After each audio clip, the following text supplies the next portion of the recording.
She misses the man she can't predict, not the man who performs. Let's be real, folks. You've tried being nice, funny, always available. You reply fast, explain yourself, crack jokes to fill the silence, and somehow she still drifts. You plan the dinner, you send the playlist, you give reassurance on demand, and she thanks you with distance. That isn't bad luck. That's bad strategy. When you make yourself easy to read, you make yourself easy to forget. Here's the shift. You stop chasing comfort and start building curiosity. You create emotional echoes she replays when you're not there. You leave mystery gaps her mind wants to close. You anchor moments so her body remembers your presence long after the conversation ends. This isn't manipulation, it's discipline. I'm here to help you wake up, not to coddle you, my friend. In this video, I'll give you the simple, Stoic-backed moves that separate you from every man competing for attention. You'll learn how to speak less and mean more, how to time your exits, how to use silence like a signal, and how to walk away with calm so she leans in with desire. High-value women don't choose noise. They choose gravity. Build gravity and options collapse. If you're tired of being almost memorable and ready to be unforgettable, stay with me. No fluff, just results, gentlemen. Let's get into it. Number 1.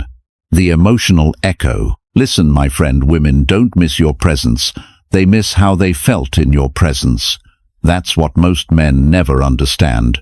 You can send her 100 texts, post the best version of yourself online, even say all the right words. But if she doesn't feel something deep when she thinks of you, she'll move on like you were never there. The secret isn't to do more, it's to leave an imprint. Think about it like this. Emotions are echoes. They linger long after the sound stops. When you trigger the right emotion in a woman, her brain replays it over and over, even in your absence. That's when she starts missing you without understanding why. Let's take a real example. David, 48, divorced for 3 years, started seeing a woman named Claire, 44. He was kind, generous, always checking in, but nothing stuck. She liked him, she just didn't miss him. Then one night, instead of talking about work or being agreeable, he shared something raw. He told her about the first time he failed, how he rebuilt himself without asking for pity. He didn't overshare, he owned it. The silence afterward wasn't awkward, it was electric. 2 days later, she texted him first. I can't stop thinking about that story. That right there is the emotional echo. Men think attraction is built in the moment. It's not. It's built in the aftertaste. How she feels when the conversation ends, how her body reacts, when she remembers your tone, your stillness, your eyes. Those moments plant the seed. And when you leave, her mind waters it. Here's what kills the echo: neediness.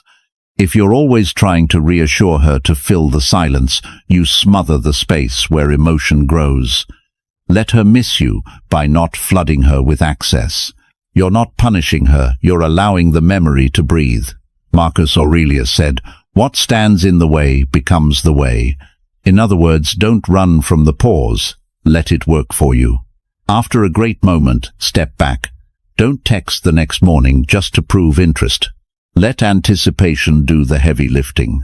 The silence after impact is more powerful than the noise before it. Want her to miss you?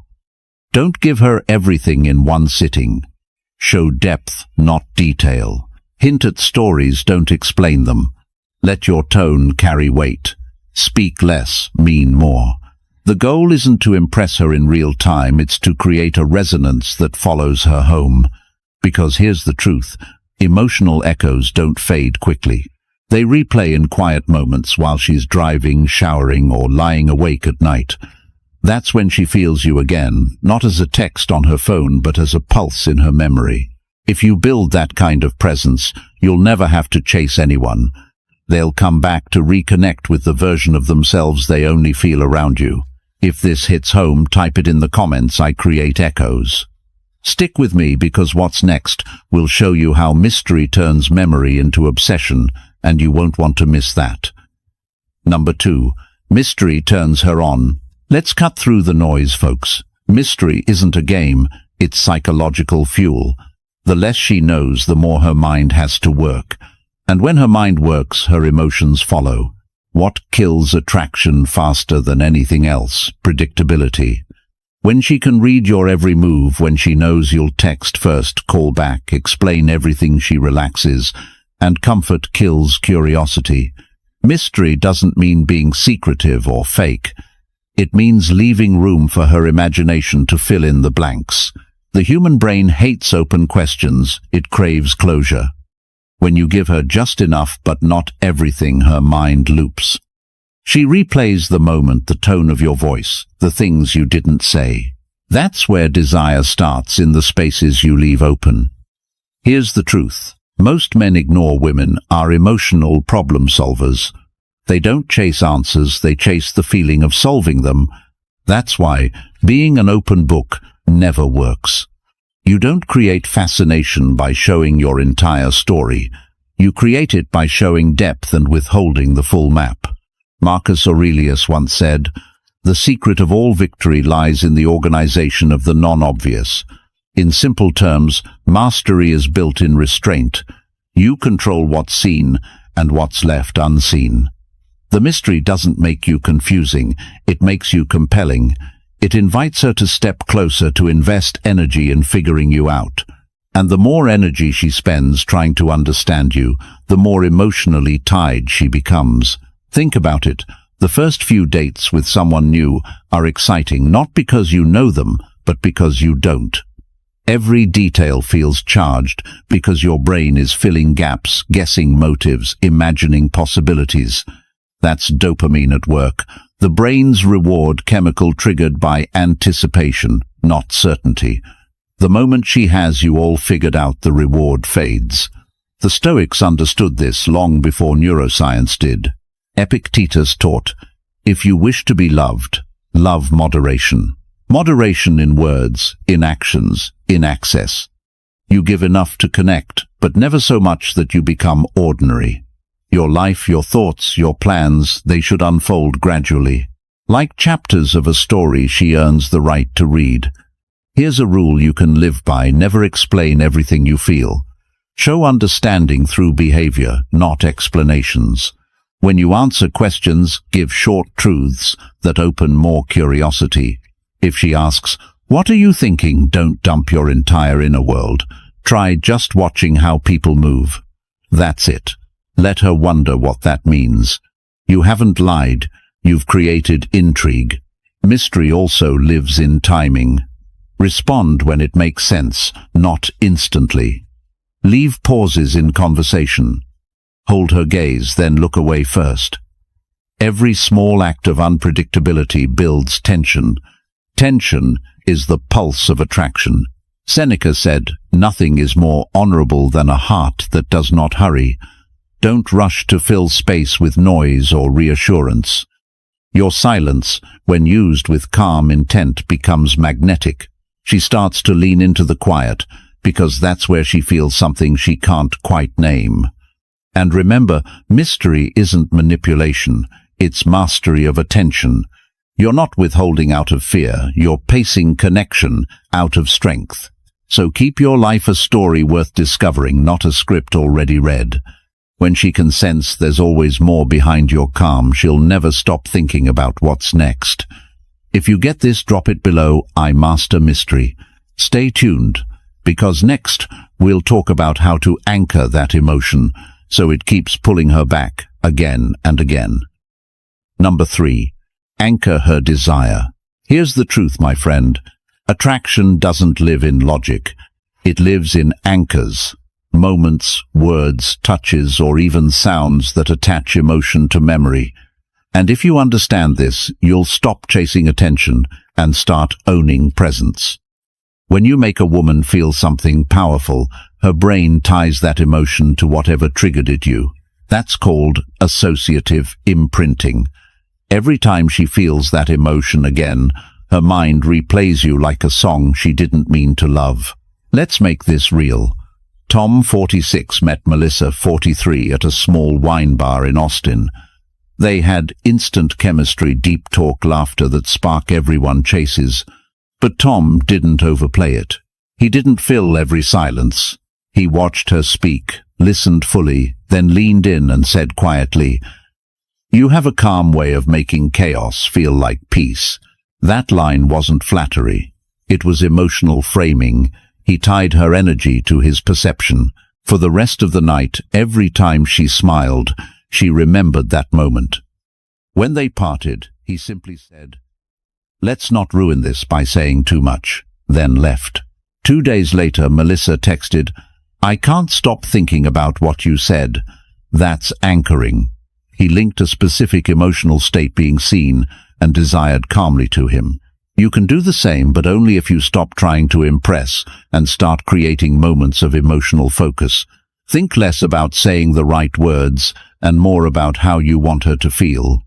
Safe, desired, intrigued. Choose it then, design for it. Here's the formula. Emotion plus timing plus sensory cue equals anchor. When you trigger emotion, pair it with something physical or verbal that's uniquely yours. A slow smile, a soft pause before saying her name, a question no one's ever asked her before. The next time she feels that emotion in the shower, at work, anywhere, the brain brings you back with it. Marcus Aurelius said, "The soul becomes dyed with the color of its thoughts." When you create the right emotional color in her mind, it stains everything that follows. Anchors can also be simple. A scent you wear only once in a while. A song you hum quietly. A word you use sparingly. It's not about quantity. It's about intensity. The fewer the cues, the stronger the association. But don't overdo it.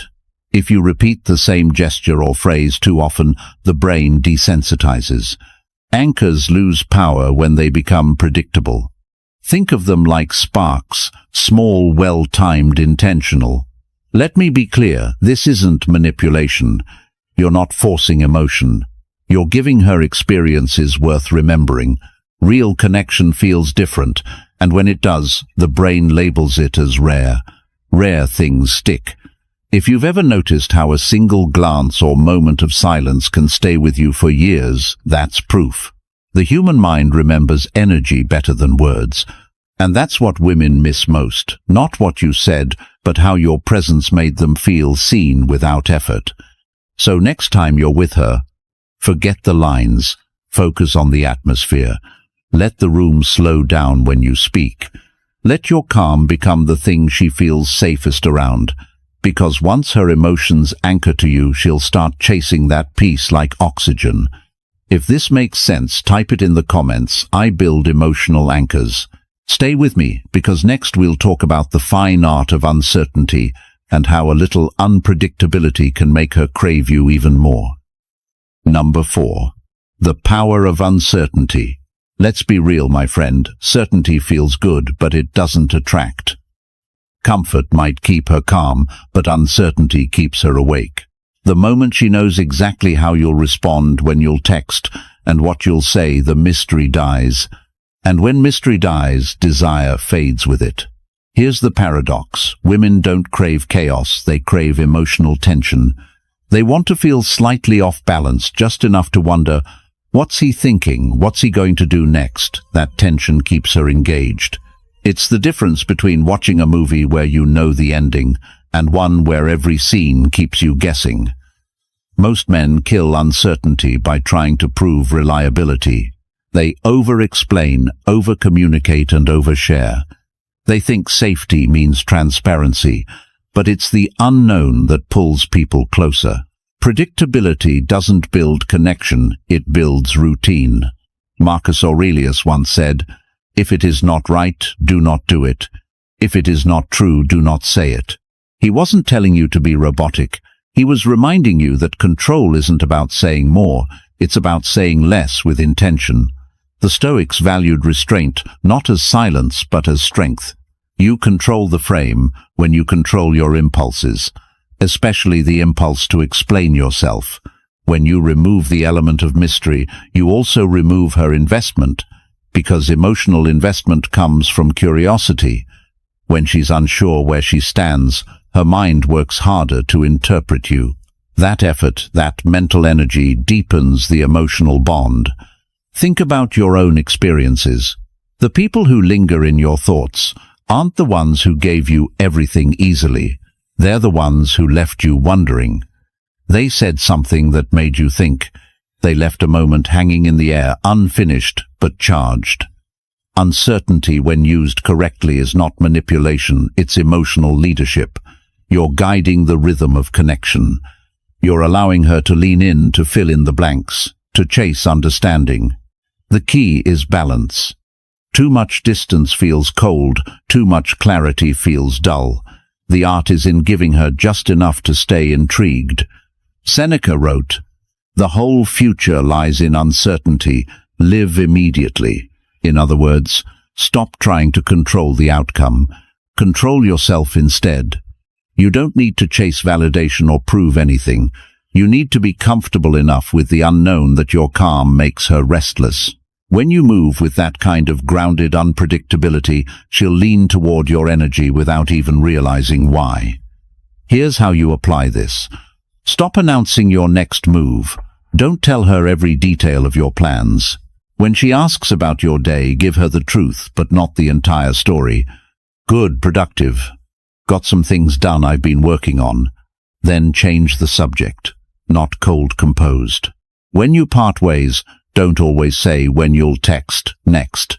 Let her wonder. That wondering builds anticipation, and anticipation is the fuel of attraction. Remember, certainty is comfort, uncertainty is chemistry, and chemistry is what she remembers long after the words fade. If you've ever felt tired of being predictable, this is your moment to shift it. Because once you master emotional uncertainty, you become the man she can't quite figure out and can't stop thinking about. If that sounds like the kind of man you want to become, consider joining the private membership. Inside, we go deeper into Stoic emotional control, attraction, psychology, and masculine calm tools you can actually use. Join if you're serious about leveling up, not just watching from the sidelines. If this resonates, say it: I master uncertainty.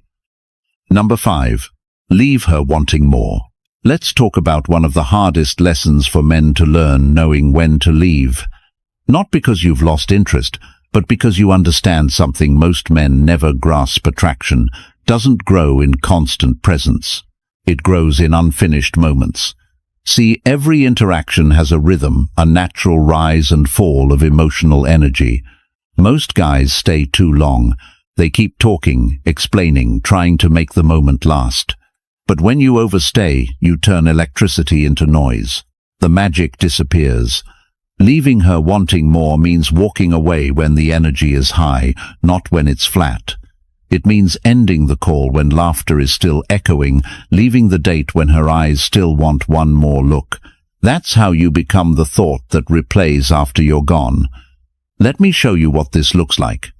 Rick, 52, from Chicago, met a woman named Laura, 47, at a business mixer. They hit it off, fun, teasing banter, that easy connection.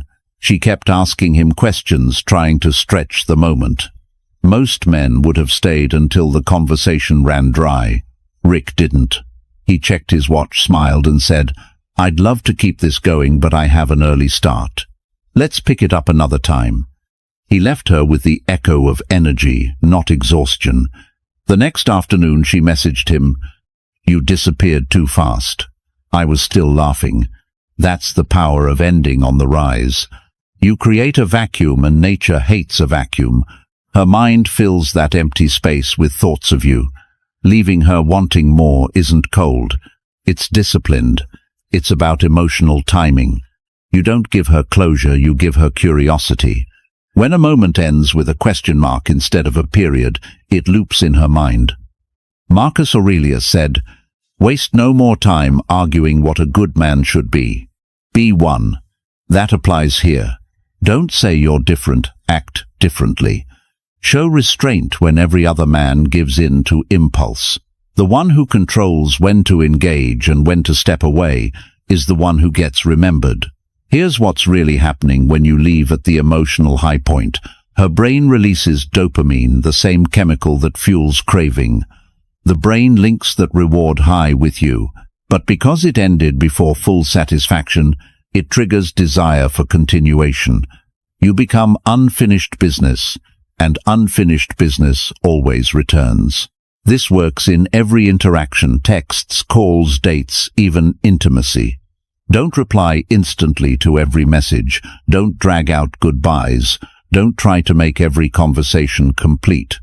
Completion is comfort. Incompleteness is attraction. But let's be clear, this isn't about playing hard to get. It's about emotional awareness. You leave because you understand rhythm, not because you're avoiding connection. You respect the energy of the moment and protect its tension. Rick told me later, I used to stay and talk until the spark died. Now I leave when it's brightest. That one shift changed everything. So here's what I want you to remember. The right time to leave isn't when you're bored, it's when you still feel the pull. That's how you turn moments into memories.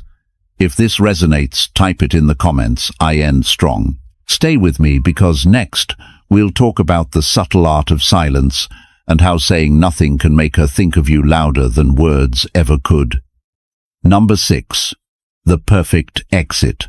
Here's something most men never master. They know how to enter a moment, but not how to leave one. And that's where real attraction lives. It's not just about what you say when you're there. It's about what lingers after you're gone. The perfect exit isn't running away or disappearing without a word.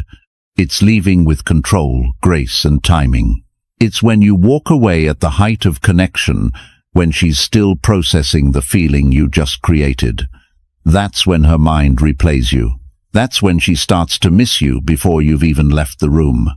Every conversation, every date, every touch has an emotional arc, a rise, a peak, and a fall. Most men wait until the fall to leave. They stay until the energy drops, until the moment turns casual or comfortable. But the man who understands timing knows how to end on the peak.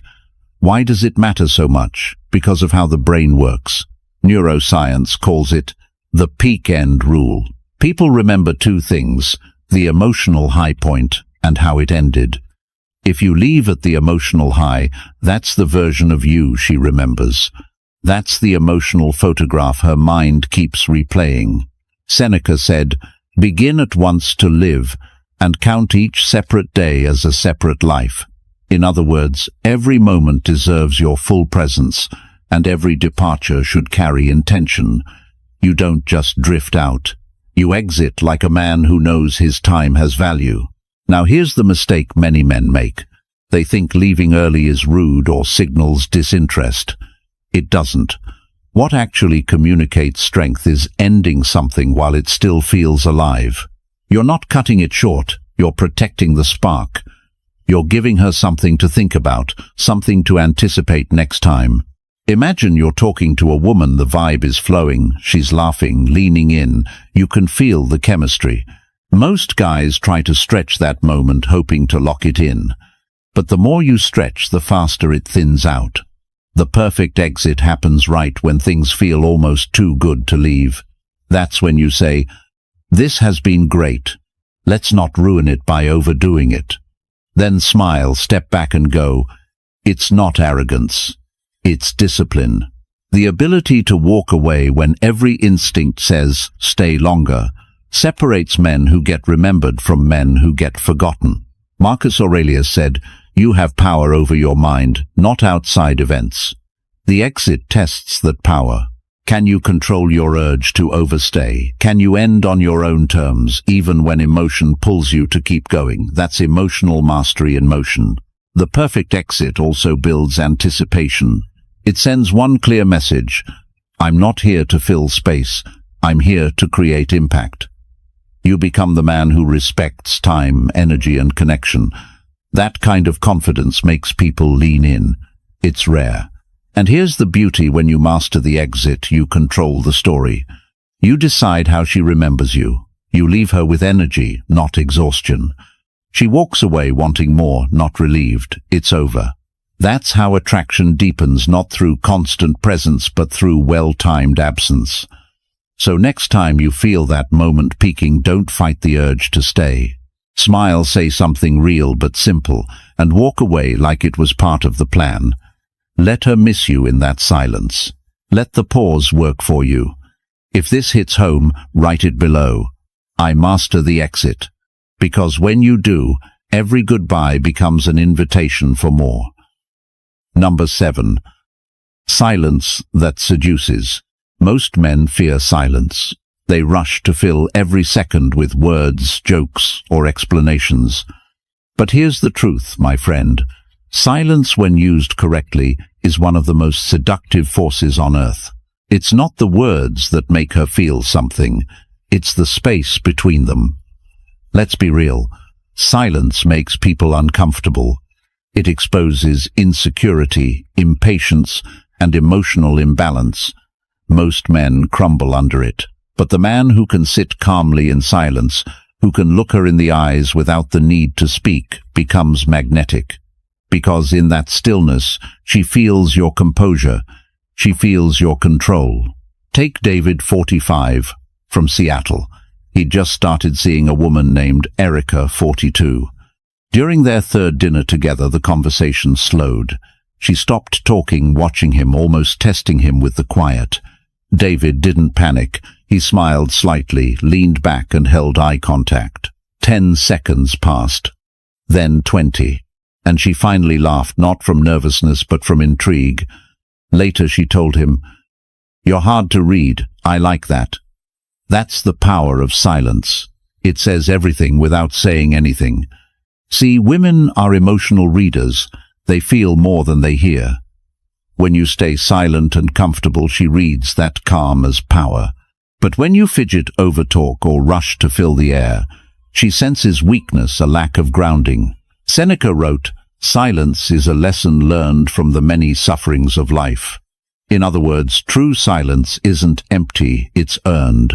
It's what comes from mastering your emotions so completely that you no longer need noise to validate your presence. Here's what most guys get wrong. They think silence means doing nothing. It doesn't. It means owning the moment without effort. Your posture, your breathing, your expression, that's your language now. When a man can communicate confidence through stillness, it leaves a deeper impression than 1,000 clever lines. Imagine this. You're sitting across from a woman, the conversation hits a pause. Instead of panicking, you let it breathe. You sip your drink. You glance at her, not with hunger, but with certainty. That pause becomes electric. Because in her mind, she's asking, what's he thinking? Why isn't he trying so hard? That's seduction without words. That's dominance without aggression. But silence doesn't just happen in person. It's equally powerful in your absence. When you stop texting first, when you delay your response, when you don't jump to fill the digital gap, that's psychological silence. And it makes her lean in, because humans chase what pulls away. David told me later, "When I stopped trying to prove myself, women started chasing the mystery." He realized silence wasn't distance, it was gravity. It draws people in when you use it with confidence. The key is this: don't weaponize silence. Don't use it to punish or manipulate. Use it to lead the emotional rhythm. Create calm where others create chaos. The right kind of silence doesn't push her away, it makes her crave your presence. Remember, words are cheap. Every man can talk. But few can stay silent and still make her feel seen. If you've ever talked too much and watched the spark fade, this is your sign to stop chasing comfort and start mastering quiet. Because silence, when paired with strength, doesn't repel, it seduces. Type it in the comments, my friend, I speak through silence. And stay tuned, because what comes next will show you how to leave a lasting mark without ever saying goodbye. Number 8. Less is more. Here's something most men don't understand. Attraction doesn't grow from effort, it grows from restraint. The more you give, the less she values it. The less you give, the more she craves it. In the psychology of desire, less is always more. You see, most guys think that to make a woman like them, they have to constantly prove themselves, constant messages, constant compliments, constant availability. But that kind of energy doesn't inspire attraction. It drains it, because what's always available becomes ordinary. In contrast, when you pull back, when you become selective with your words, your attention, your presence, something powerful happens. She starts to wonder. She starts to chase clarity. And in her chase, she invests emotionally. That's the secret. She values what she works for, not what she's handed. Let's strip this down to its essence. Less effort doesn't mean less interest. It means precision. It means saying what matters, doing what counts, and cutting out the noise. The more efficient your communication, the more powerful your energy feels. Think of it like this. If every man in her life is talking loudly, the one who speaks softly, or only when necessary, becomes the one who stands out. Silence becomes your amplifier. Space becomes your message. Marcus Aurelius wrote, "Waste no more time arguing what a good man should be. Be one." The Stoics understood that real strength is quiet. Real confidence doesn't need to announce itself. When you understand that, you stop trying to impress and start to express. When you say less, your words carry weight. When you appear less, your presence gains gravity. That's what Stoicism and attraction have in common. Restraint creates meaning. Now, this doesn't mean you play distant or cold. The goal isn't to withdraw, it's to be deliberate. When you speak, make it count. When you give attention, make it intentional. Most men scatter their energy everywhere, hoping something will stick. But a focused man, a man who chooses where to place his time, becomes magnetic. Here's what this looks like in real life. Instead of checking in every morning, send one thoughtful message that actually says something. Instead of chasing every conversation, leave one open-ended. Instead of saying, "I miss you," show it in your tone, in your presence, when you're there. That balance of giving less but meaning more creates the emotional tension that makes her miss you, Seneca said. It is quality rather than quantity that matters. He wasn't talking about women, but the principle applies perfectly. The quality of your energy is what women respond to. Every man can give attention. Few can give attention that feels rare. In a world where everyone is loud, restraint feels mysterious. Mystery creates curiosity, and curiosity creates emotional pull. The next time you feel the urge to text, talk, or explain, pause. Ask yourself, am I adding value or filling silence? If it's just to fill the gap, don't. Let her sit with the silence. Let her miss the energy that once filled it. Because when you understand this truth, that less presence can create more impact, you stop chasing attention and start commanding it. And the moment she realizes your energy isn't unlimited, she starts to protect it. That's when you stop being an option and become an obsession. If you feel that shift, drop this in the comments. I give less, mean more. Stay with me, because what comes next will teach you how to turn that restraint into emotional dominance. Number 9. Touch that haunts. Let's be real, my friend. Touch is a language all its own. It speaks louder than words, and when done right, it can stay in her memory far longer than any message you'll ever send. The problem is, most men don't understand the art of touch. They treat it like a goal instead of a language. They rush it. They misuse it. And because of that, their touch is forgotten as soon as it happens. The kind of touch that haunts her, the one she replays at night, is subtle, intentional, and deeply aware. It's not about taking, it's about sending energy. You're not touching her body, you're touching her nervous system. Take Michael, 48, from Boston. He was seeing a woman named Natalie, 44, smart, elegant, guarded. On their third date, they were sitting side by side at a rooftop bar. The wind was cold, the music soft. She was talking about her week, and at one point he simply placed his hand gently on her forearm. Slow, firm, but calm. No words. Just stillness. She didn't pull away. She leaned in slightly. Later that night she texted him, "I can't stop thinking about how you touched my arm." That's not about physical attraction, that's about presence.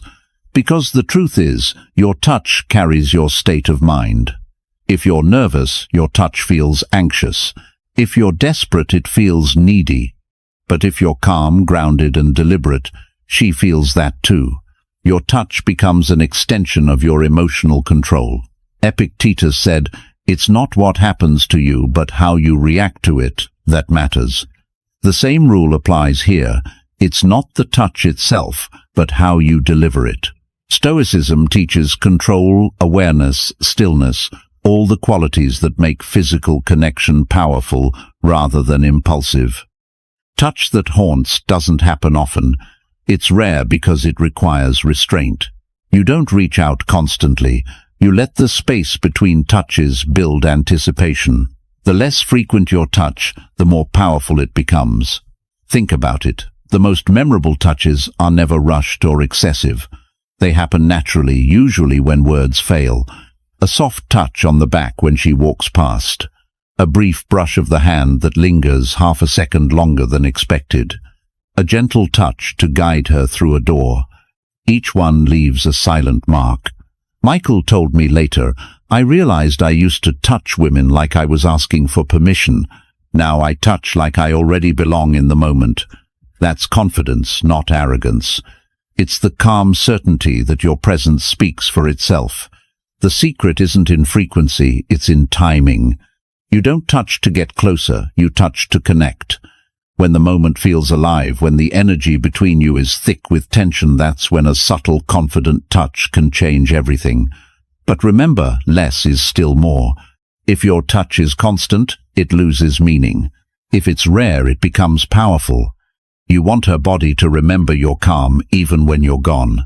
Because here's the truth, a man who knows how to touch a woman's soul with stillness will always outlast the man who grabs for her body with urgency. So next time you're with her, don't rush it. Be patient. Let silence and energy build. When you finally reach out, do it with intention, not impulse. That's how your touch turns into a memory. If this resonates, drop it in the comments. I touch with purpose. And don't go anywhere. What's coming next will teach you how to stay unforgettable long after you walk away. Number 10. Walk away like a god. There's a moment every man faces, the moment to walk away. Most men stumble there.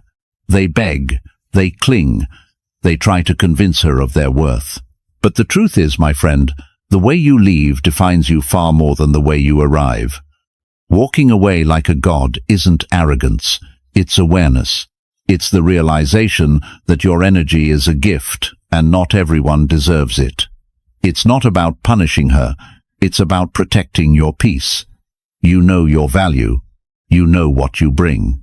And when the connection no longer reflects that, you leave without noise, without anger, without a trace of desperation. Here's the secret: women never forget the man who walked away with composure. The one who didn't chase, didn't explain, didn't argue, just smiled, turned, and disappeared into his purpose.